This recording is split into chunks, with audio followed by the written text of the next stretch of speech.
எப்படி தெரியுமா? ஆவி, ஆத்மா, சரீரம். ஆவியும் எங்க இருக்குது? இந்த சரீரம். இந்த தீட்சாவுக்கு என்ன உண்டு? சரீரம் உண்டு. இந்த சரீரத்துல பசி உண்டு, தாகம் உண்டு. இந்த சரீரத்துக்கு ட்ரெஸ் இருக்குது, உடை இருக்குது. அல்லேலூயா. புரியுதா உங்களுக்கு? இந்த சரீரத்துக்கு கில்லுனா என்ன இருக்குது? உணர்வு இருக்கணும். அதுதான் சரீரம். அல்லேலூயா. வேதனையை சென்ஸ் பண்ணக்கூடிய அந்த உணர்வு சரீரத்துக்கு பசி உண்டு, தாகம் உண்டு, உணர்வு உண்டு, இச்சை உண்டு. இதுதான் சரீரம்.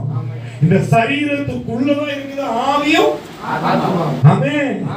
இந்த ஆவிக்குள்ளதான் ஜீவன் இருக்குது. அந்த ஜீவனுக்குள்ளதான் பிராணன் இருக்குது. அந்த இடத்துல தேவன் தங்க விரும்புகிற ஆலயம்.